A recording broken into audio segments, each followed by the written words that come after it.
지금 경상국립대학교 역사교육과에서 우리 학생들에게 중국사를 가르치고 있는 이선혜라고 합니다. 반갑습니다. 저 쭉 이렇게 소개를 해주셨는데 일단 뭐 논문 제목도 이렇게 쭉 말씀을 해주셨지만 굉장히 좀 낯선 용어들이 좀 있을 것 같고요. 일단 오늘 강연 제목도 이렇게 보시면 도대체 이게 뭔 소린가, 아이신 구른에서 나이친 구른으로 라는 게 어떤 얘기인가 사실 굉장히 낯설 수도 있는데요.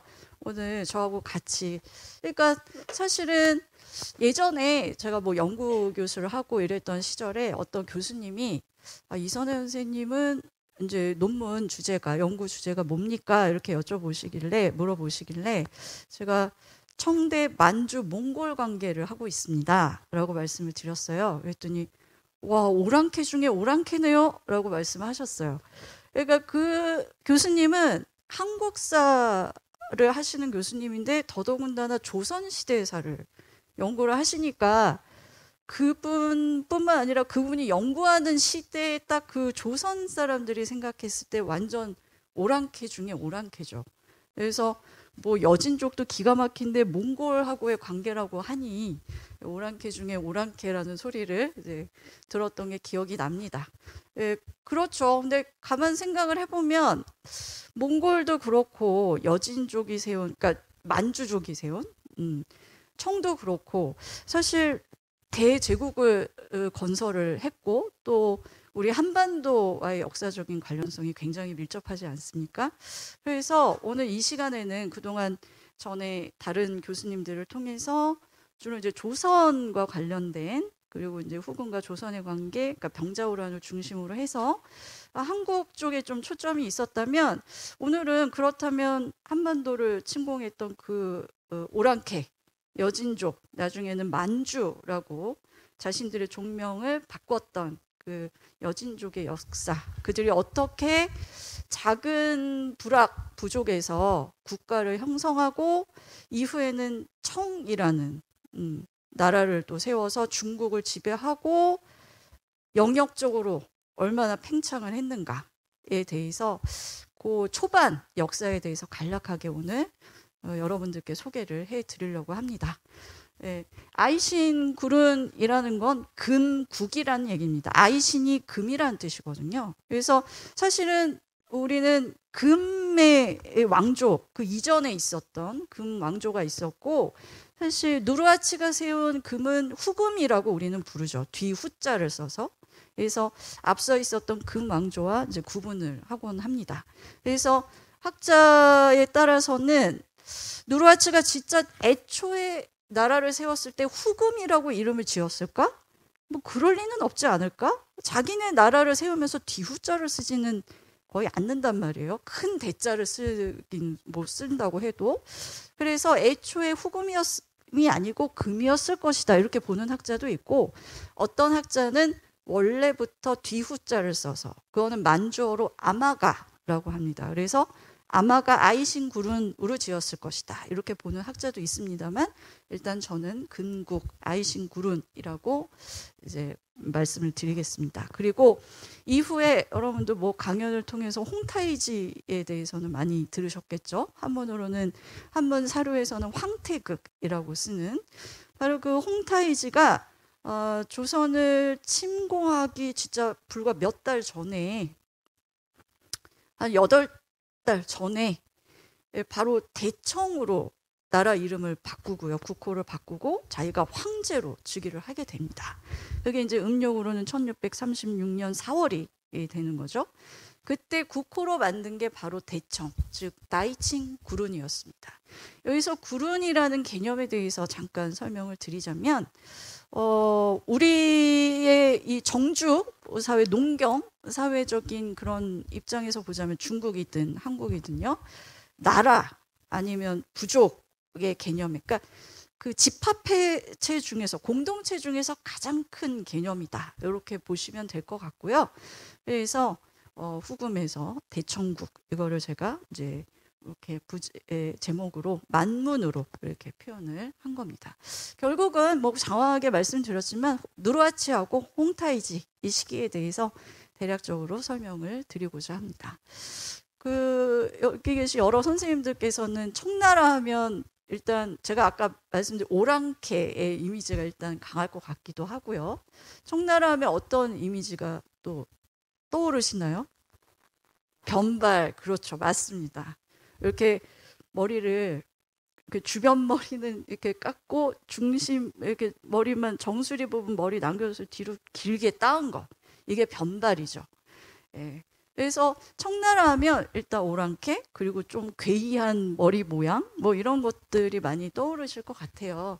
근데 정작 이 청나라를 세웠던 만주족에 대해서는 우리가 사실 잘은 모릅니다. 그래서 오늘 그 역사에 대해서 좀 살펴보자. 이게 변발이죠.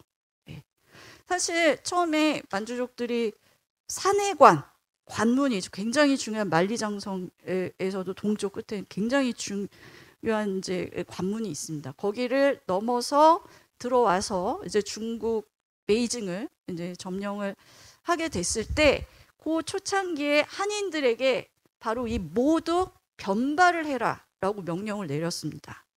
그래서 니네들이 우리한테 복종을 하는지 아닌지에 대한 일종의 표식을 하라는 의미일 수도 있죠. 근데 우리도 예전에 구한말 때 단발령 내렸을 때 나의 머리카락을 자르려면 나의 머리를 잘라라 라고 강력하게 반대를 했듯이 이때도 많은 그 한족 엘리트들, 특히 신사계층, 중국에 있는 사람들이 강력하게 반발을 했었습니다.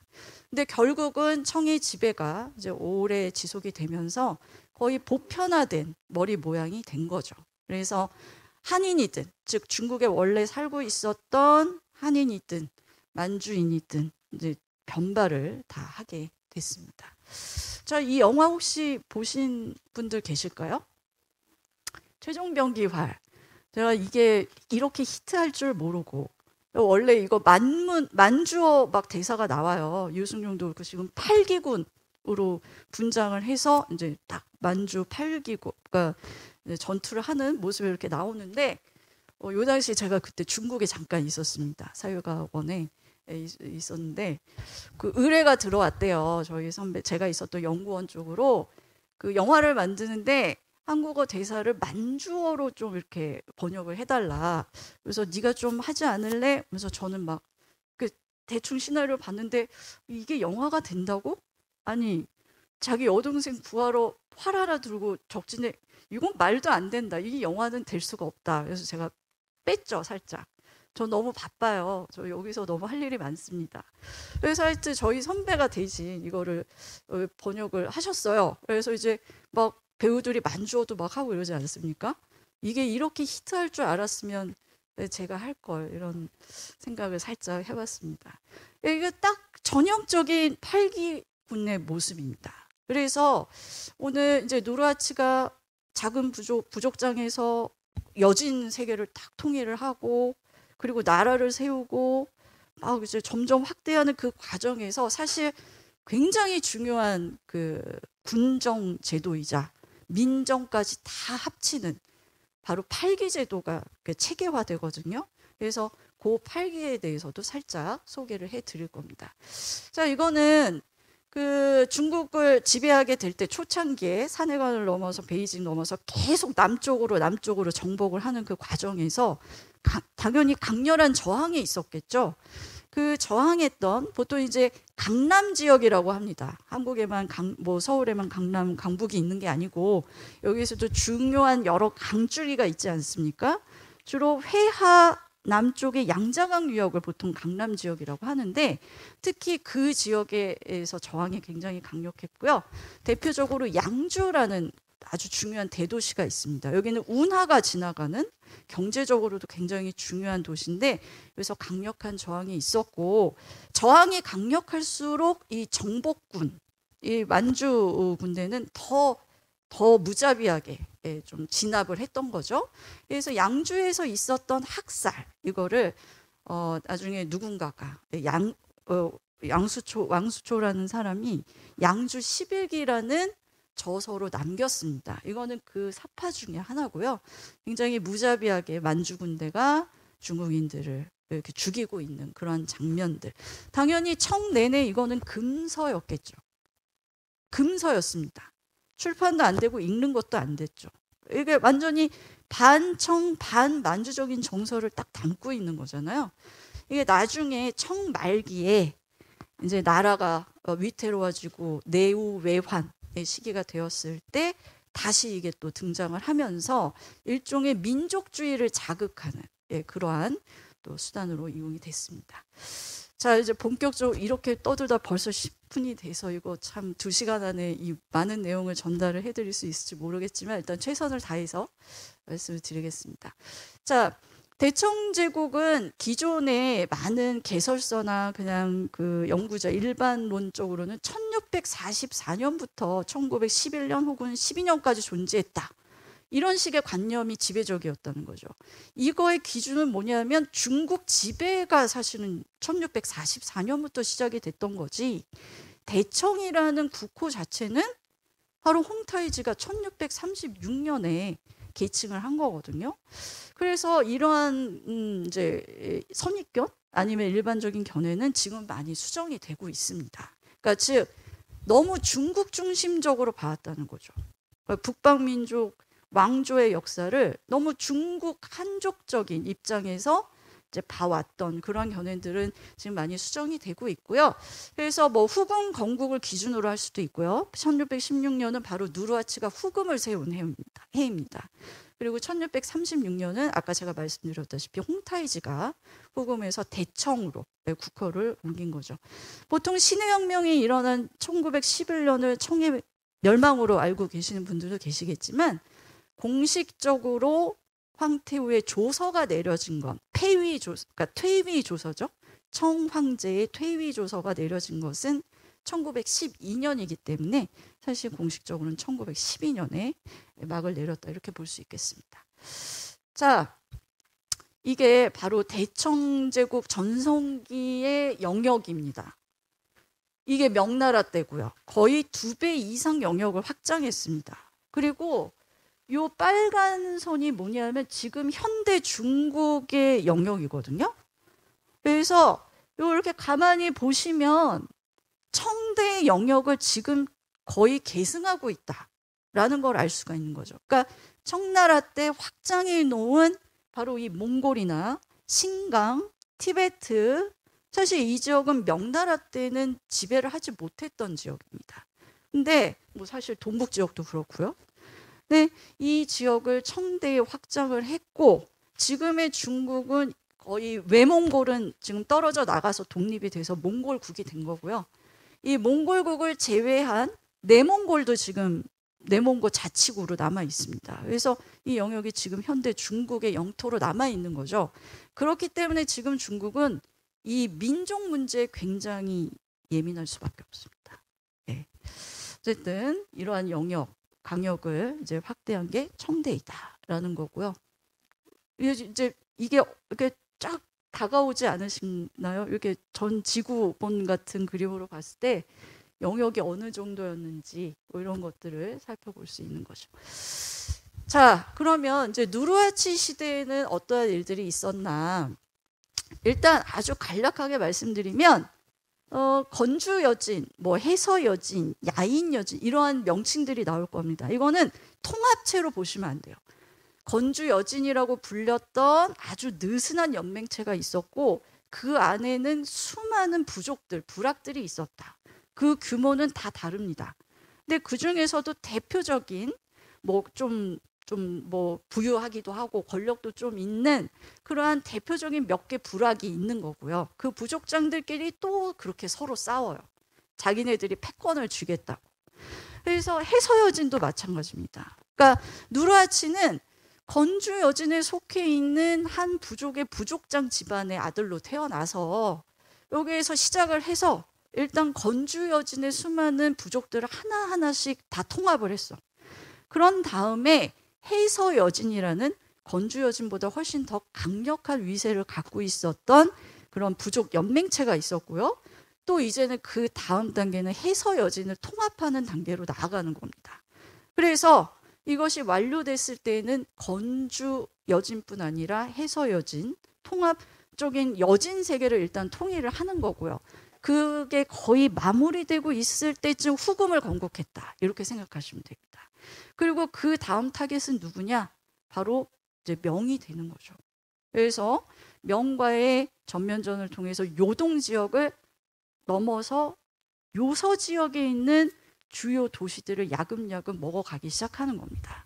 그래서 요양, 심양, 여기는 원래 명나라의 군사가 주둔해 있는 거의 방어를 위한 최전선 기지 같은 그런 도시들이었어요. 굉장히 중요한 도시입니다. 지금도 션양은 굉장히 큰 도시죠.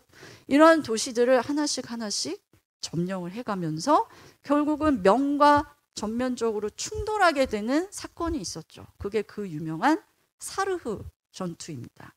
그래서 이러한 사르흐 전투를 통해서 오히려 누르하치가 굉장히 열세였음에도 불구하고 명나라의 10만 대군을 이겼어요. 그래서 이거 누구도 예상을 못했던 일입니다. 오히려 더 진출할 수 있는, 요동 지역을 장악할 수 있는 그런 발판이 마련이 되었다. 이렇게 보시면 되고요. 이것이 막 진행되고 있던 와중에 누르하치는 죽고 그의 아들인 홍타이지가 8째 아들입니다. 8번째 아들인 홍타이지가 등극을 해서 더욱 국가 체계를 정비를 하고 더 확장할 수 있는 기반을 마련했다. 이런 과정으로 보시면 되겠습니다. 자, 요거는 그 과정. 일단 그 중에서도 이제 누르하치 시대에 대해서 연대별로 그냥 간략하게 정리를 한 거고요. 좀 더 자세하게 설명을 드리겠습니다. 누르하치 만주족의 시조 얘기부터 하자면 지금 오늘 이 시간 다 모자릅니다. 몇 줄을 해도 모자르고요. 아주 간략하게 말씀드리면 요 문헌은 만주실록이라는 문헌이 하나 있어요. 이건 건룡 시기에 만든 겁니다. 그러니까 청태조 누르하치의 사적, 무공 이러한 것들에 대한 사초들을 모아서 재정리한 거예요. 그래서 어떻게 보면 청태조 실록이다 이렇게 볼 수도 있죠. 근데 실록에 몇 개의 판본이 있습니다. 그래서 홍타이지 시기에 처음 만들기 시작해서 그리고 순치 시기, 강희 시기 이때마다 이제 재수정을 해서 판본이 있고요. 이게 최종판이다 이렇게 보시면 됩니다. 근데 특이한 게 우리 선생님들 조선왕조실록을 이렇게 생각을 해보시면 글만 있지 그림은 없잖아요. 만주실록은 일단 중간중간에 사파가 들어가 있고요. 그리고 여기 보시면 이게 만문, 한문, 이게 몽문입니다. 그래서 만, 한, 몽 세 개의 글자체가 이렇게 쭉 함께 있습니다. 그래서 이런 특징을 갖고 있는데 첫 장면이 뭐가 나오냐? 장백산이 나옵니다. 장백산. 이거를 만주어로는 골민, 샹기안, 알린이라고 합니다. 골민은 길다는 뜻이고 샹기안이 희다라는 뜻이에요. 알린이 산이라는 뜻입니다. 그래서 이제 장백산 하면 이거 너무 중국적인 표현 아니냐? 이렇게 말씀하시는 분도 있는데 조선왕조실록을 이렇게 쭉 검색해 보시면 조선에서도 장백산 혹은 백산, 백두산 다양하게 썼습니다. 어쨌든 그래서 보시면 관련 사파고요. 압록강이 어디에서 이렇게 발원해서 어느 쪽으로 흘러가고 아이후강이 어디에서 흘러가고 이런 식으로 장백산에 대해서 쭉 설명하는데 가만 보면 만약에 이제 장백산이면 마치 만주족 시조가 장백산에서 태어났을 것 같잖아요. 백두산에서. 가만 그 다음 장면을 보면 만주족 시조는 부크리 용숀이라는 사람인데 백두산에서 태어나지 않았어요. 거기서 아주 멀리 떨어져 있는 부크리라는 산에 불후리라는 연못에 여기가 이제 그 사람이 태어나게 된 그 장소입니다. 이거는 이제 만주족 시조 설화가 되겠죠. 이 부크리 용쇼는 어떻게 태어났냐? 이거는 우리의 그 선녀와 나무꾼하고도 굉장히 유사한 패턴입니다. 이야기가. 하늘에서 3명의 선녀가 내려왔어요. 천녀인 거죠. 하늘의 신의 이제 딸들. 그래서 이제 보통 목욕을 하러 이제 내려왔어요. 그래서 부크리산에 불후리라는 호수 연못으로 목욕을 하러 내려왔는데 여기 보시면 이렇게 조그맣게 글자가 있죠. 이거 마치 얘는 누구야 이렇게 가리키는 그런 겁니다. 그래서 이름이 조금 이상하지만 엉굴런, 정굴런, 퍼쿨런이라는 3명 그렇습니다. 이 만주 발음이 그렇고요. 그 중에서도 막내 선녀 이름이 퍼쿨런이었어요. 근데 이제 이 목욕을 하고 이제 다 끝내고 하늘로 올라가려고 차비를 옷을 입어야 되는데 이렇게 가만 보니까 막내 손녀의 옷 위에 신령한 까치가, 신이 보낸 까치가 붉은색 열매를 두고 갔습니다. 근데 너무 예쁜 거예요. 너무 먹음직스럽고 예뻐서 일단 옷을 입으려면 이 열매를 땅에 놓고 입어야 되는데 너무 아까우니까 입에 이렇게 물고 옷을 입다 이게 쑥 넘어갔어요. 바로 잉태를 하게 됩니다. 그러니까 이게 일종의 난생설화 비슷한 거죠. 그렇죠. 저희도 왜 박혁거세니, 그러니까 이게 퉁구스 계통이나 아니면 이쪽 계열의 이런 난생설화적인 요소를 함께 하고 있는 것이 아니냐, 뭐 이렇게도 이제 해석을 할 수 있겠습니다. 근데 얘는 보통 애가 아니잖아요. 하늘의 뜻으로 신령한 까치가 열매를 통해서 천녀한테 태어난 아이라서 태어나자마자 막 걷고 말을 하고 이랬습니다. 엄마가 굉장히 쿨해요. 그래서 얘를 나룻배에 이렇게 태워가지고, 얘가 부크리 용손이거든요. 나룻배에 태워서 얘야 너는 하늘의 뜻으로 태어난 아이니 이렇게 그 혼란스러운 나라를 잘 평화롭게 다스려라, 평정하고 다스려라 이러면서 나룻배에 태워서 그냥 보냅니다. 강에 흘려 보내요. 그리고 자기는 하늘로 올라갔어요. 네. 그래서 얘가 이제 흘러 가다가 일란 할라라는 곳이 있습니다. 지금 그 지역이 있어요. 바로 흑룡강 성에 일란 할라. 원래 일란 할라는 석삼자의 성씨 성습니다. 새 성이란 뜻이에요. 그래서 거기에 여러 부족민들이 서로 자기가 왕이 되겠다고 막 싸우고 있는 그 일란 할라라는 지역으로 흘러가서 얘가 그 부족을 평정하고 군주가 되었다. 뭐 간략한 그런 내용입니다. 그리고 그 후손이 이렇게 쭉쭉쭉쭉 나와서 결국은 이제 누르하치까지 이어지는 그런 계보가 만들어진 거죠. 자, 그 계보 중에 누르하치의 6대조로 상정이 돼 있는 사람이 있습니다. 몽케 테무르라는 사람이 있어요. 몽케 테무르는 사실 조선 사료에도 굉장히 많이 나오고요. 심지어 용비 어천가에도 나오는 사람입니다. 오도리 부족의 동맹가 천모가 맹가텀을 한글로는 그렇게 써 있는 사람이 있어요. 그러니까 그 얘기는 뭐냐면 누르하치의 직계 선조인지 진짜인지 아닌지가 중요한 게 아니고요. 그만큼 몽케 테무르라는 사람이 굉장히 이 여진 세계에서는 권위가 있는 사람이었고, 그리고 또 하나 우리가 주목할 것은 조선과의 관계가 굉장히 밀접한 사람이었다. 이 사람이 이끌고 있는 오도리 부는 굉장히 여러 압박 속에서 계속 이주를 합니다. 이주를 하다가 조선에 와서 살았었어요. 조선, 지금 함경북도 회령이라는 데가 있습니다. 거기에 부족민을 이끌고 거주를 오랫동안 하면서 조선 국왕에게 직첩도 받고 관직도 받고 도움도 받고 그리고 이제 아련도 하고 이러한 관계를 밀접하게 맺었는데, 바로 이제 영락제 이쪽이 이 여진 부족들을 자기 쪽으로 끌어오려고 굉장히 노력을 하는 그런 노력이 있었고요. 여기에서 조선과 명의 긴장 관계가 있었던 거죠. 조선 같은 경우에 이러한 여진 부족들이 일종의 울타리 역할을 할 수 있는 겁니다. 그 너머에 더 난폭하고 막 그 제어할 수 없는 여진 부족들이 있단 말이에요. 근데 이러한 말을 잘 듣는 여진 부족이 이렇게 변경에 있으면 얘들만 이렇게 잘 회유하면 오히려 방어의 완충지대 역할을 할 수 있잖아요. 그런데 그거를 명나라가 자꾸 자기네 쪽으로 유인하려고 하니 당연히 약간의 신경전이 있을 수 있는 거죠. 하여튼 그러니까 여기서 말씀드리고 싶은 건 조선과의 관계 그리고 명과의 관계, 이 중간에서 일종의 경계인으로서 살아갔던 여진 부족들, 그러한 역사를 이 몽케 테무르가 잘 보여준다라는 거고요.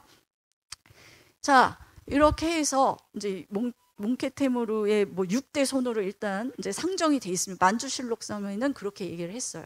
네, 사실 많은 학자들이 직계 후손일 것이다, 누르하치가 몽케 테무르의 직계 후손일 것이다라고 믿지는 않습니다. 일종의 계보, 족보를 조작을 한 거죠. 이러면서 자기네의 정통성을 이렇게 몽케 테무르로부터 이렇게 빌려오는 이러한 작업이 아니었겠냐, 뭐 이렇게도 얘기를 합니다. 자, 어쨌든 그건 이제 명 초기의 문제고요. 그 몬케테무르나 뭐 이쪽은요. 이제 누르하치가 등장할 시점은 명 말기가 됐습니다. 이때 여진 세계에도 굉장히 많은 복잡한 변화가 있었고, 크게는 아까 제가 얘기했듯이 건주 여진이라고 불렸던 세력, 그리고 그거보다 살짝 북쪽에 해서 여진이라고 불렸던 세력, 그리고 흑룡강, 뭐 송화강, 저 편벽한 더 동북 지역에 있는 야인 여진 세력, 이렇게 구분을 할 수 있습니다. 야인이라는 표현은 그야말로 진짜 야만입니다. 이 표현이죠. 명나라가 얘는 뭐 도저히 그 문화적인 수준도 너무 낮고 통제할 수 없고 뭐 그런 여진족이다, 이렇게 생각을 했던 거죠. 그만큼 문화적인 발전 단계는 굉장히 낮았습니다. 야인 여진 같은 경우에 워낙 편벽한 곳에 있었기 때문에 뭐 조선이나 명나라, 중국과의 관계가 밀접하지도 않았고요. 그만큼 농경이 좀 발달한다던가 뭐 경제가 발달한다던가 정치 체제가 발달하진 않았어요. 네. 근데 그거에 비해서 해서여진 같은 경우에는 명과의 관계도 밀접했지만 우리는 몽골족을 생각을 하셔야 됩니다. 지금 이 북쪽에는, 이 동쪽에는 여진족들의 세계가 있지만 그거로부터 서쪽은 다 몽골족들이 지금 있는 거예요. 그래서 몽골 부족하고 여진 부족이 거의 착종하고 있는 그런 상태다, 이렇게 보시면 되고요. 원 제국이 멸망한 이후에 다시 초원으로 돌아가지 않았습니까? 몽골족이 싸그리 없어진 게 아니잖아요. 원은 멸망했지만 그래서 중국은 상실하고 다시 자기네들 고향으로 돌아간 그 이후에 다시 부족 체계로 굉장히 많이 쪼개져 있는 상황입니다. 그래서 어쨌든 이 해서여진 같은 경우에는 몽골과의 관계가 굉장히 밀접했고요. 또 경제적인 발달이나 국가 체제, 부족의 발달 체제 면에서 굉장히 발달을 했다. 그리고 이제 건주여진 이렇게 있습니다. 대표적으로 이제 강력한 부족들이 한 5개, 뭐 해서여진의 4개 부, 뭐 이 정도 있었다, 이런 얘기고요. 해서여진만 해도 다양한 규모의 부족이 70여 개가 넘었다. 그러니까 그 정도로 굉장히 분산되어 있는 그런 체제다.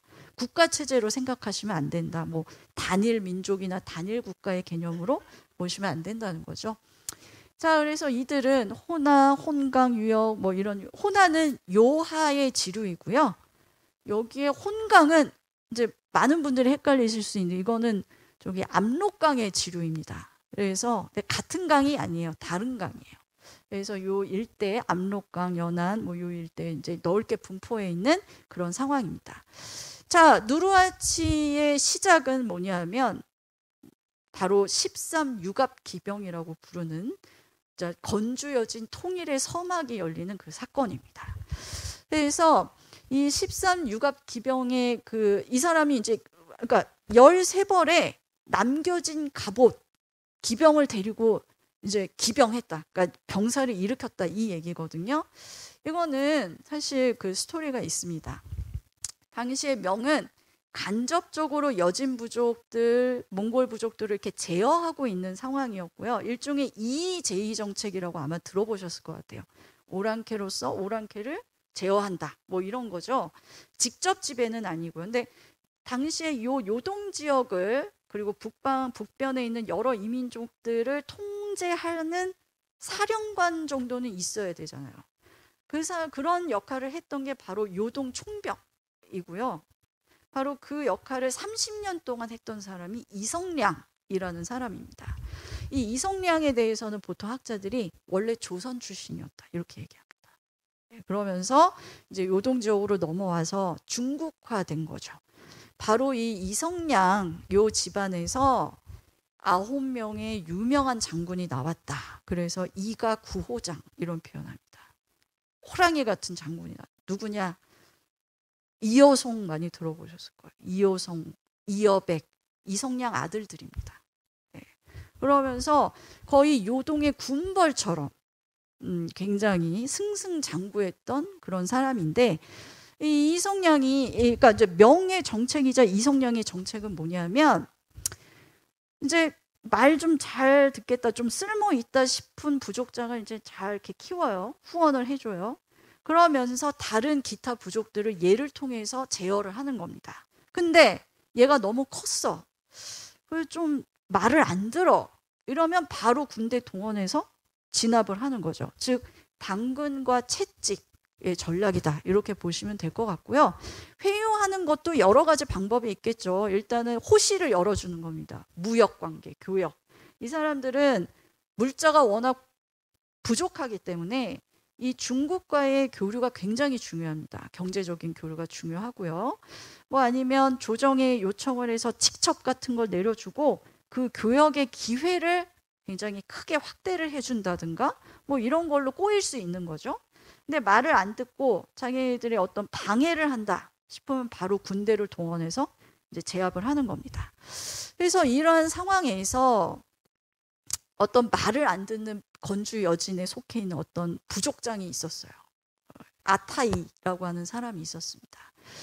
그래서 이제 이 아타이를 진압을 하려고 이성량이 자기 군대를 동원해서 그 성이 있을 거 아니에요. 성체가 있을 거 아니에요. 이 아타이라는 사람이 살고 있는 성체를 공격을 했어요. 근데 그 와중에 엉뚱하게 누르하치의 아버지하고 할아버지가 명나라 군대에 의해서 오살됩니다. 여기서 오살은 원래 죽이려는 타깃이 아니었다는 거죠. 그러면 왜 누르하치의 할아버지하고 아버지는 왜 거기에 있었을까? 이것도 의문이잖아요. 만주실록에 의하면 그 아타이한테 이 할아버지가 기호창가인데 자기 손녀를 시집 보냈다 이거죠. 그래서 이 손녀를 구하려고 기호창가가, 그러니까 누르하치 할아버지가 그 성으로 들어갔다. 그런데 그 성에 들어간 아버지가 하도 안 나오니까 누르하치의 아버지인 탁씨가 아버지를 찾으러 들어갔다가 그 혼란한 와중에 명나라 군대에 의해서 살해당한 거다. 이렇게 서술을 하고 있습니다. 그런데 대만의 진첩선이라는 학자는 그럴 리가 없다. 설마 손녀 구하려고 둘이 갔겠냐. 그게 아니고 이 누르하치 이 집안하고 이성량이 굉장히 친밀한 관계였다는 거죠.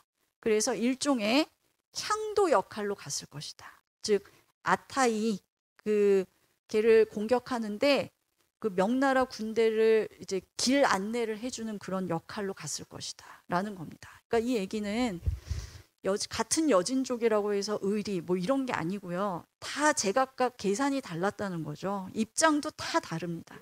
이해관계에 따라서 움직이는 거죠. 그래서 어쨌든 뭐 그게 의도되진 않은 거라고 해도 피살 당한 거잖아요. 일단 이성량 군대, 명나라 군대에 의해서 피살 당한 거잖아요. 그러면 누르하치가 바로 항의를 할 수 있었을까요? 절대 그렇게 못하죠. 힘이 없어요. 여기 이 당시는 힘이 없습니다. 그래서 그냥 꼭 참고 있는 거죠. 그래서 오히려 이성량은 미안할 거 아니에요. 그래서 명나라에서는 직첩을 누르하치에게 막 올려주고요. 관직 같은 거 수여하고요. 교역을 할 수 있는 기회를 더 확대해 줍니다. 오히려 누르하치는 그걸 기회로 해서 자기의 기반을 더 닦을 수 있었어요. 오히려 명나라의 지원에 의해서 어떻게 보면 보상을 해준 거죠. 네. 그러면 어쨌든 화풀이는 해야 될 거 아니에요. 자기 아버지와 할아버지가 이제 죽었으니까 그 화살을 바로 그 이성량을 부추겨서 아타이를 공격하게 만든 자가 있다. 그래서 건주 여진의 또 다른 부족장 니칸 와일란이라는 사람이 있습니다. 그래서 그놈이 문제다라고 해서 그 사람부터 치기 시작하는 거죠. 그래서 결국은 빌미가 된 거예요. 즉 건주 여진에 속해 있는 강력한 부족장을 그걸 핑계로 해서 이 자기 아버지와 할아버지 피살 사건을 핑계로 해서 사실은 명인데 옆에 있는 다른 부족을 이제 제압을 해가기 시작하는 겁니다. 그래서 나온 말이 13유갑 기병이에요. 아버지로부터 물려받은 소규모의 그 갑병을 데리고 이제 분연히 떨쳐 일어나서 하나하나씩 건주 여진에 속해 있는 여러 부족들을 이제 통합을 해가기 시작합니다. 바로 이제 만주실록에는 바로 그 무공이 계속 나와요. 누르하치가 계속 싸운 얘기. 싸워서 진 적이 없어요. 심지어 어떤 전투에서는 굉장히 심각한 부상을 입기도 합니다. 이제 화살이 그냥 이제 매끈하게 생긴 게 아니고 이렇게 미늘같이 이렇게 갈퀴처럼 생긴 끝부분이 갈퀴처럼 생겨서 이렇게 목을 관통을 했던 거예요. 근데 이거를 이제 빼는데 살점이 막 같이 막 붙어 나왔다, 이런 게 생생히 묘사될 정도로 굉장히 위험한 그리고 치열한 싸움에서 하나하나씩 승전을 해간 겁니다. 그래서 결국은 1588년에 건주여진을 통일을 했고요. 그래서 횟수로 보면 굉장히 짧은 시간입니다.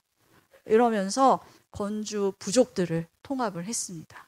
그러면 다 부족이나 부족민들이 다 다양할 거 아니에요? 그러니까 바로 이러한 상황들, 즉 원래 자기가 속해 있던 부족 외에 다른 다양한 부족민들이 이제 자기네 영역으로 들어오게 되는 겁니다. 그러면 뭔가 이들을 통합할 수 있는 조직 체계가 필요하겠죠. 안 그러면 언제 반란이 일어날지, 뭐 언제 분열이 될지 알 수가 없는 거잖아요. 바로 그러한 조직 체계를 하나씩 하나씩 점진적으로 만들어 가서 나중에 완성이 된 게 바로 팔기 제도입니다. 자, 일단 그 제가 뭐 여러 부족들 얘기를 하고 위치 말씀드렸는데 지도로 보시는 게 제일 확연하게 이제 느껴질 것 같아서 이렇게. 자, 심양, 철령, 무순, 여기는 지금 개원부터 해서요, 광룡, 이거는 명나라의 방어 기지입니다. 그래서 딱 보시면 진짜 딱 방어선처럼 이렇게 있어요. 최전선이라고 볼 수 있습니다. 그리고 뭐 이제 어쨌든 교역의 기회를 줘야 얘네들이 약탈도 안 하고 좀 가만히 있을 테니까 호시를 열어준 주요 지역이 뭐 청하, 뭐 무순 이런 데입니다. 그래서 어떻게든 여기는 지켰어야 되는데 점점 건주여진이 커지면서 하나씩 하나씩 먹어가기 시작했다. 그 명나라에 대해서는 첫 시작이 바로 이 무순과 청하라는 지역을, 도시를 이제 점령을 해가는 겁니다. 자, 그거는 이제 조금 나중 얘기고, 일단 여기가 해서여진이 있고요. 여기 조금 북쪽에 있죠. 해서여진에 뭐 70여 개의 여러 부족이 있지만 그 중에서도 대표적인 부족이 울라, 하다, 호이파, 여허입니다. 여허가 가장 마지막까지 살아남았고요. 한번 보시면 이제 청대에 그 청말에 굉장히 유명한 여자가 있습니다. 청나라를 뭐 망하게 했다, 뭐 이렇게 뭐 몇 대 악녀다, 뭐 이렇게 꼽히는 여성들이 있잖아요, 중국 역사상. 혹시 알고 계시나요? 측천무는 당나라 때, 예, 서태후라고 있습니다. 그 서태후가 여허나라시거든요. 요 해서여진은 다 나라시를 써요, 나라시. 원래 시조는 나라시가 아니었는데도 이 사람들 다 이제 이주를 해와서 정착을 한 거거든요. 그래서 부족을 이제 세우고. 근데 이상하게 자기네 성씨를 버리고 이쪽으로 오기만 하면 다 나라시를 쓰기 시작해요. 그래서 울라나라시, 여허나라시 이렇게 불렀습니다. 바로 그 서태후가 사실은 이 여허 부족, 시조가 여허 부족이에요. 그래서 청말에 이런 막 그런 얘기들 있잖아요. 뭐 이렇게 야사 비슷하게 서태후가 자기 조상의 복수를 해준 거다. 청나라 망하게 했다 이거죠. 무슨 얘기인지 아시겠어요? 여허를 멸망시킨 게 누르하치잖아요. 아이신기호로 청에 자기가 여허 나라시로서 복수를 한 거다. 근데 사실 말도 안 되는 거고요. 이야기를 만들어낸 거고, 이렇게 하나씩 병합을 해가면서 이들 수장, 일종의 귀족 가문이죠. 이 가문은 청대 내내 그 8대 성씨, 귀족 가문으로서 이제 부귀를 누려왔습니다. 자, 어쨌든 이렇게 해서 건주여진을 일단 통일을 했고요. 이제 그 다음 타깃이 누구냐? 바로 해서여진이다라는 거죠. 그러면 해서여진은 가만히 있느냐? 그건 또 아니죠. 자, 그렇게 해서 전쟁이 일어나게 되는 겁니다. 자, 이제 건주여진을 통일했어요, 누르하치가. 옆에 있었던 해서여진은 굉장히 불안할 수밖에 없습니다. 원래는 굉장히 하찮게 여겼거든요. 건주여진 따위, 뭐 누르하치 걔는 누구야, 뭐 이런 식이었어요. 해서여진이 워낙 강력했기 때문에. 그런데 이제 점점 세력을 확장하고 통일했다. 이때부터는 긴장을 할 수밖에 없습니다. 그래서 바로 해서여진, 특히 여허부족을 중심으로 해서 내몽골에 있는 몽골 부족까지 연합을 해서 총 9개의 부족이 누르하치를 공격한 사건이 있었습니다. 이게 바로 구부 연합군 전투, 사료에서 구부지전 혹은 구국지전이라고도 얘기를 합니다. 자, 그래서 사실 그때 9개 부족 연합군이 3만 대군을 이제 이끌고 누르하치를 공격을 했는데 오히려 패배했어요. 이게 이제 만주실록에 또 이제 자세하게 나옵니다. 그 중에서도 뭐 해서유지는 그렇다 쳐도 여기 코르친이라는 부족이 있습니다. 내몽골 부족 중에 하나고요. 이 코르친 부족의 밍한 타이지라는 사람이 이때 참전을 했는데 아주 저기 패퇴한 다음에 처절하게 도주하는 모습이 딱 나옵니다. 막 그 바쁘게 막 도주를 이제 패배를 하고 급하게 막 도주를 하다가 진흙탕에 빠졌어요. 이제 옴짝달싹 못해. 말도 같이 빠진 거거든요. 왜 이 사람들은 기마니까. 그래서 빠져나올 수가 없으니까 옷을 다 벗고 겨우겨우 빠져나왔다. 이런 얘기가 있을 정도로 아주 처참하게 당했습니다. 그래서 오히려 누르하치 세력은 사실 미약하게 시작을 했는데 이러한 대형 전투에서 뛰어난 전략과 전술을 통해서 이제 맞서서 이제 승리를 한 거죠. 오히려 누르하치 세력이 더 공고해지는 그런 계기가 됩니다. 그래서 그 이후에 제가 아까 코르친 부족 말씀드렸잖아요. 밍한 타이지. 그 사람이 먼저 통교하자라고 사신을 보내고요. 딸을 시집 보내고요. 뭐 이런 식으로 혼인 관계가 이제 처음으로 맺어지기 시작합니다. 몽골과의 혼인 관계는 청대 내내 유지가 됩니다. 몽골 부족과의 연합이 굉장히 중요했기 때문에 그 중에서도 가장 대표적인 부족이 코르친입니다. 그래서 여러 선생님들 순치제, 강희제 아실 거예요. 그때까지 순치제의 친어머니, 그러니까 생모이면서 자기 손자 때까지 그 뒤에서 후원자 역할을 했던 효장 황태우라는 사람이 굉장히 유명합니다. 그 사람이 코르친 부족 출신입니다.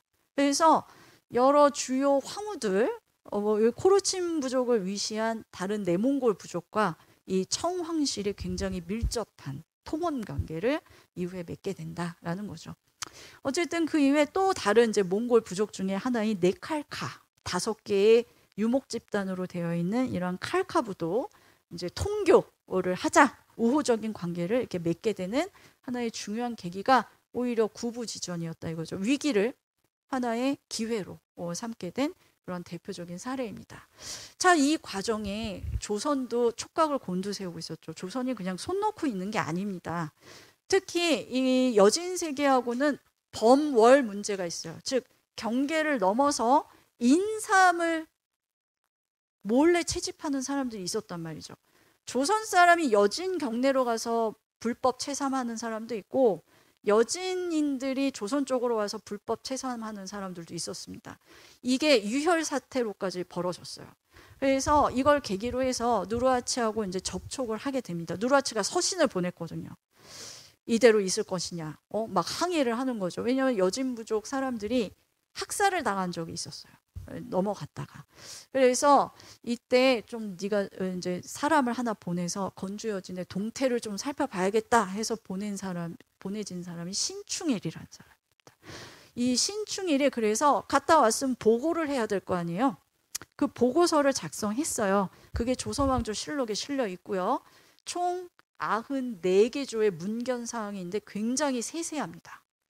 이게 그러니까 다른 해외 학자들도 굉장히 중요한 사료라고 얘기를 합니다. 왜냐하면 이 시기는 완전 초창기거든요. 후금 세우기도 전에 초창기에 그 건주여진 누르하치의 상황을 굉장히 세밀하게 알 수 있는 정말 중요한 사료다라는 거죠. 그래서 이제 당시에 누르하치가 성체를 세운 데가 포알라라는 데가 있습니다. 이것도 이제 만주어인데 옛 언덕이란 뜻이에요. 그냥 옛 언덕. 네. 그리고 여기에 도착해서 이제 나중에 1월에 귀국을 하는데 이게 1595년에 있었던 일입니다. 그래서 96년에 보고서를 하나 작성을 합니다. 이거를 우리가 뭐라고 부르냐면 건주 기정독이라고 하고요. 이거는 국사편찬위원회 조선왕조실록 그 데이터베이스 있잖아요. 거기에도 실려 있고 그렇지만 거긴 그림은 없죠. 신충일이 자세하게 일종의 갔던 여정 지도 그리고 누르하치의 집 구조 뭐 이렇게 성의 구조 이런 거에 대해서 그림도 그렸던 거예요. 그걸 모르고 있다가 나중에 이 이인영이라는 학자가 이때는 일제 강점기 시기이죠. 이 학자가 발견을 하게 됩니다. 그리고 특히 신충일의 후손이 그 보고문 초고를 갖고 있었던 거예요. 거기엔 그림도 다 실려 있고. 그래서 이것을 발굴을 해서 논문을 또 1930년대에 썼습니다.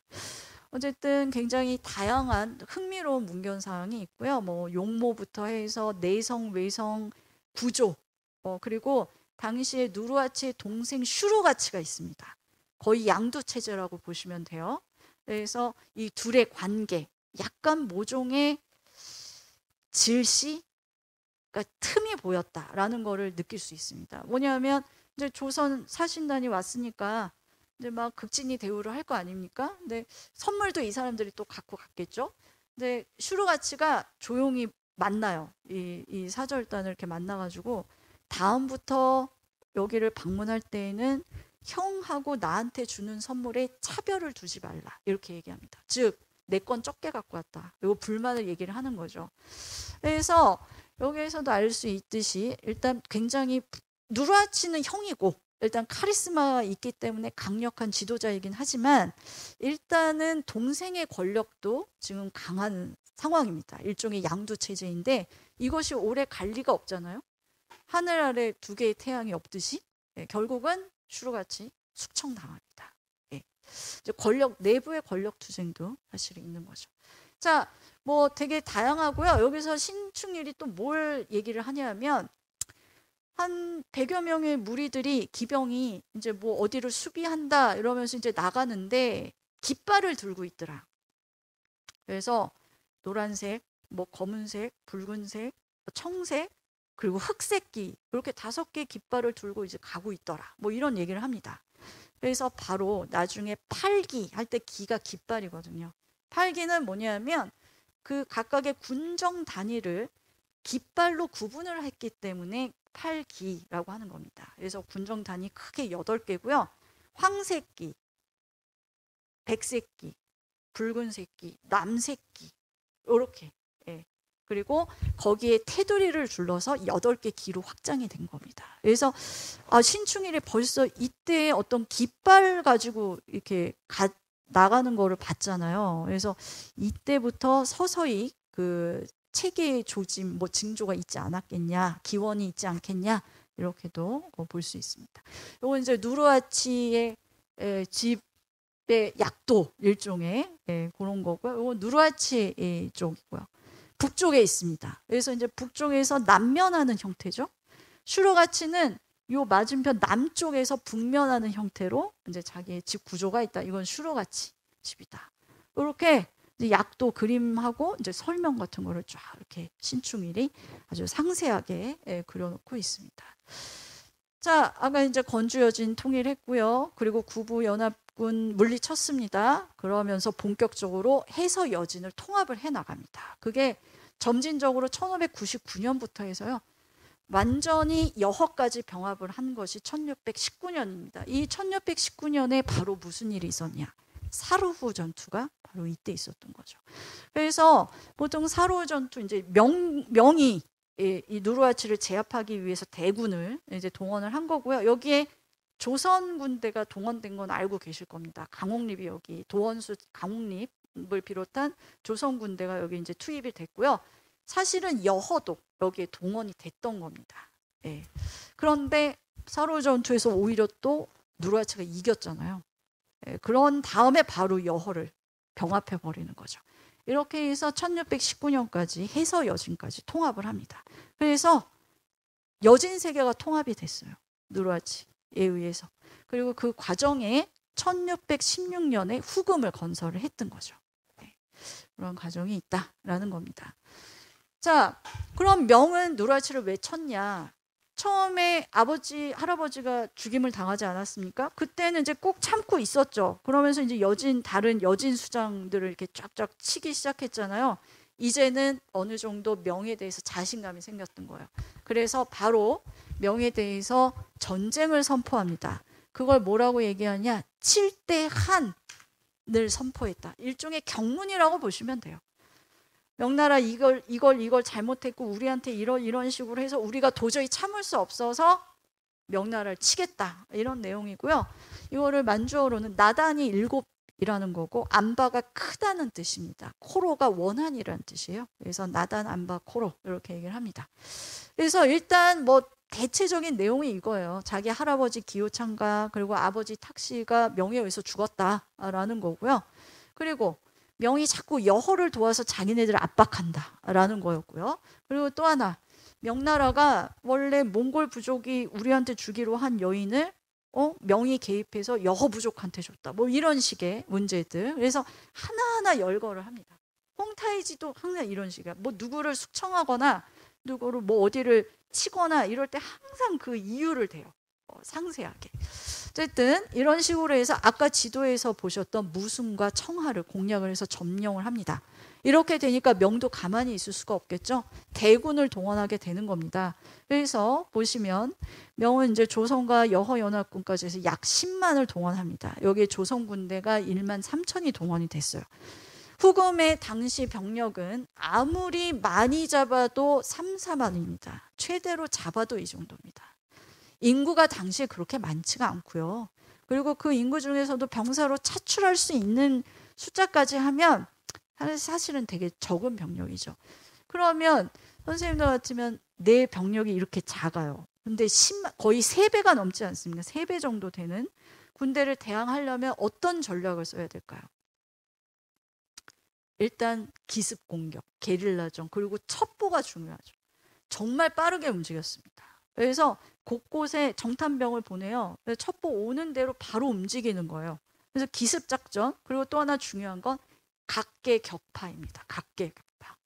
왜냐하면 이쪽이 명나라 군대는 길을 나눠서 포위 공격하는 작전을 썼어요. 그 당시에는 이제 원래는 신충일에 갔을 때는 포알라였잖아요. 그 옆으로 자기 성체를 옮겼어요. 그게 어디냐? 허투알라라는 데가 있습니다. 허투알라. 허투알라라고 있죠. 허투는 가로 횡자, 알라는 언덕. 그래서 이거는 한자로 하면 횡강, 언덕 강자가 있습니다. 그래서 횡강이라고도 하는데 그냥 뭐 가로질러 있는 언덕 뭐 이런 뜻이죠. 바로 이제 포알라 옆에 있습니다. 근데 여기를 이제 목적지로 해서 4개의 길로 포위 공격하는 작전을 썼다 이거죠. 명나라는. 그래서 여기 보시면 서로군이 여기가 이제 주군입니다. 예, 이제 주요 작전의 이제 주요이고 좌익 중로군이라고 하는데 무순에서부터 이제 출발을 하는 거죠. 무순에서 출발해서 사실은 허투알라 쪽으로 가는 요 도정. 이거는 두송이라는 장군이 이제 지휘를 하게 돼 있고요. 약 3만 정도 병사 동원했습니다. 자, 그리고 북로군이 있습니다. 그래서 이거는 개원에서 출발을 하기 때문에 뭐 개원로군 이렇게도 표현을 하는데요. 이걸 이끌고 있는 건 마림이라는 장수입니다. 약 2만 정도. 바로 여호 병력이 여기 마림 부대에 투입이 됐던 거예요. 그리고 남로군을 보시죠. 남로군은 여기에 청하라는 데에서 여기 남로군입니다. 이걸 이끈 게 누구냐? 그 유명한 이여백, 이성량의 아들이자 조선에 나왔던 임진왜란 시기에 그 이여백인 거고요. 자, 이때 2만 5천을 끌었습니다. 자, 그리고 우리 조선 군대가 투입이 됐던 게 동로군입니다. 여기 보시면 여기 관전이라는 데가 있습니다. 관전. 그래서 관전에서 출발해서 이렇게 쭉 허투알라로 오기로 돼 있는, 이걸 이끌고 있었던 사람이 유정이라는 총병관이고요. 조선 군대는 바로 여기에 포함이 되어 있었습니다. 그래서 총 2만 6천 정도. 다 합치면 약 10만이 되는 거죠. 그래서 10만 대군은, 그러니까 그리고 이제 총사령관이 있어야 될 거 아니에요. 이 양호도 저기 임진왜란 조선에 파병됐던 명장군입니다. 그러니까 이걸 보시면 대체로 지금 임진왜란 그리고 정유재란 때 조선에 파병했던 명장수들이 대거 투입이 되겠거든요. 이거는 이 요동이라는 지역이 조선하고도 가깝지 않습니까? 그러니까 일종의 이쪽 지역에 대한 좀 전투 경험이 있었던 그런 사령관들을 위주로 한 게 아니냐, 이런 분석도 가능하겠죠. 자, 이렇게 해서 양호라는 사람이 여기 심양에서 총지휘를 하고 있습니다. 그래서 이제 다 갔는데 문제는 서로 손발이 안 맞았다는 거. 특히 이제 두송 같은 경우에는 백전노장이에요. 몽골군 막 저기 가서 저기 물리친 적도 있고. 그러니까 자부심이 엄청 강한 사람입니다. 그거에 비해서 마림은 좀 문약하다라는 평가를 받고 있었어요. 문인 체질이에요. 시를 좋아하고 두송이 엄청 무시했어요. 그러니까 자기네들끼리도 사실 손발이 좀 안 맞는, 혹은 자기가 먼저 공격해서 공을 세워야겠다라는 공명심, 뭐 이런 것들로 인해서 일단은 두송 군대가 먼저 이제 진격을 했고요. 그리고 뭐 주요 지역을 이제 점령을 하기도 했는데, 문제는 뭐냐? 사실은 가장 효과적인 건 한꺼번에 딱 손발이 맞아서 포위 공격을 하는 게 가장 효과적이죠. 명나라 입장에선. 근데 그게 아니고 자꾸 먼저 공격하고 나중에 오고 이런 식으로 되면 누르하치 입장에서는 각계 격파가 가능하다라는 거죠. 일단 주력 군대부터 쫙 몰살됐다. 두송도 막 죽고 이래서 마림이 이렇게 내려오다가 못 내려와요. 예. 그리고 이제 주요 격전지에서 싸우기도 하지만 사실은 이제는 이 전세가, 이 시세의 흐름이라는 게 있지 않습니까? 기세가 이제 예전 못한 거죠. 원래 계획대로 안 되기 시작합니다. 이러면서 하나씩 하나씩 각계 격파되어서 결국은 굉장히 명나라, 뭐 조선 군대도 마찬가지고요. 출혈이 심하게 된, 아주 대패를 하게 된 그런 결과로 귀결이 됐습니다. 자, 그래서 이렇게 쭉 제가 말씀을 드렸습니다. 그리고 이제 심지어 명나라 대군까지도 이제 물리쳤고요. 그렇다면, 그리고 이제 이후에 쭉쭉쭉 전쟁을 해서 계속 승승장구하다가 마지막에, 처음이자 마지막으로 패배한 전투가 있습니다. 바로 영원성이라는 굉장히 중요한 성이 있어요. 영원성만 넘으면 바로 산해관 해갖고 이제 동쪽 변으로 해서 북경까지 갈 수 있습니다. 그 영원성을 공격하다가 거기에 유명한 명나라에서 사용한 화폭, 대포를 쐈어요. 홍의포에 결국은 무너졌다. 그러니까 공격하다가 실패했다. 그로부터 한 8개월 후에 누르하친 죽습니다. 그래서 1626년에 생을 마감을 하게 되고요. 자, 그렇다면 어쨌든 누르하치가 어떻게 그 작은 불악의 부족장에서 나라를 세우고 명예에 대해서 전면전을 선포하기까지 굉장히 많은 지난한 과정이 있지 않았습니까? 왜 어떻게 성공했을까? 일단 뭐 뛰어났겠죠, 개인적으로. 그리고 이 사람은 굉장히 뛰어난 군인이기도 하지만 장사꾼이기도 합니다. 그러니까 누르하치가 원래 왜 그런 거 있잖아요. 신데렐라는 어려서 부모님을 잃고 뭐 이런 식으로. 그러니까 친모가 일찍 돌아가셨어요. 그래서 이제 아버지 탁씨가 다른 부인을 얻었죠. 근데 이 계모가 누르하치를 굉장히 이제 싫어했어요. 그래서 분가할 때 보통 이 여진족들 어느 정도 재산을 주지 않습니까? 탁씨 아버지 부족장이면 그래도 가축 뭐 수십 마리는 줄 수 있는데 그냥 거의 그냥 내쫓았어요. 아무것도 주지 않고. 누르하치는 그냥 자기가 생존을 해야 되는 상황에서 굉장히 뛰어난 장사수완 이런 것들을 또 발휘합니다. 그래서 인삼, 벌꿀 뭐 이런 것들, 뭐 아니면 초피 이런 걸 가지고 이제 교역을 하기 시작했죠. 만주실록 안에는 그런 내용이 있습니다. 인삼을 이렇게 가공하는 방법을 누르하치가 이제 고안을 했다 이거예요. 쪄서 말리는 거. 그래서 인삼을 이제 캐다가 명나라에 주로 팔았는데 자꾸 명나라 변경에서 이 인삼 가격을 낮추려고 일부러 지체시키는 거예요. 안 사, 계속 안 사. 근데 인삼에 수분이 많잖아요. 계속 이게 시간이 오래되면 썩는단 말이에요. 그래서 막 헐값에 나중에는 팔게 되고 막 이런 상황이 벌어지니까 누르하치가 머리를 쓴 거죠. 이거를 좀 오래 보관할 수 있는 방법을 고안을 해야겠다. 그래서 이제 쪄서 말리는 방법을 해서 이제 돈을 또 많이 벌었다. 뭐 이런 얘기도 있습니다. 그래서 굉장히 잘 무장된 무장 집단이기도 하면서 심지어 무장 상인 집단이라고도 어떤 학자는 그렇게 표현할 정도로 그런 이제 여러 가지 방면에서 뛰어난 부분도 있고, 일단은 국제 정세에도 또 많이 얘기를 하죠. 당시에 이제 임진왜란을 통해서 명이 굉장히 쇠약해진, 그리고 이제 그 조정 내부의 여러 정치적인 문제로 많이 이제 쇠락해졌다. 그리고 특히 중요한 것 중에 하나, 몽골 부족과의 관계를 어떻게 맺느냐 이런 우호 관계도 있었지만 물론 싸우기도 많이 했습니다. 근데 이러한 관계를 어떻게 공고하게 만드느냐 이게 관건이거든요. 사실 이거를 잘 해낸 건 홍타이지입니다. 자, 그리고 바로 이 팔기제가 중요하다라는 겁니다. 그래서 팔기제를 통해서 후금, 그 청은 거의 완벽한 병영국가가 되었다라고도 표현합니다.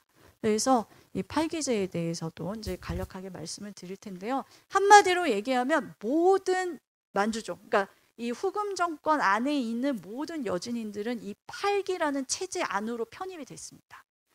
심지어 이제 가족은 물론이고요, 노예까지, 노비들까지도. 그래서 이거는 심지어 생산 단위이기도 하고요. 그리고 분배 단위이기도 하고요. 왜냐하면 이제 이 얘기는 뭐냐, 일정 정도 세금을 내고 여기에 속해 있는 모든 사람 세금 내고, 그리고 이제 이 사람들은 꼭 전리품을 분배를 한단 말이에요. 약탈을 했거나 전쟁을 통해서 얻는 사람과 가축, 뭐 재화들 이런 게 있을 거 아니에요. 그런 것들을 전투에 참여한 모든 이 팔기군에게 이제 쫙 배분을 합니다. 그래서 그 분배 경제 단위이기도 하고요. 민정 행정 단위이기도 하고요. 당연히 군사 조직이기도 한 그러한 체제가 만들어진 게 바로 팔기제다라고 할 수 있겠습니다. 국가의 근간 팔기인 거죠. 아이고, 시간이 벌써. 그러면 잠시 쉬어야. 죄송합니다. 제가 혼자 떠들다가. 그럼 잠시 쉬었다 다시 속개하겠습니다.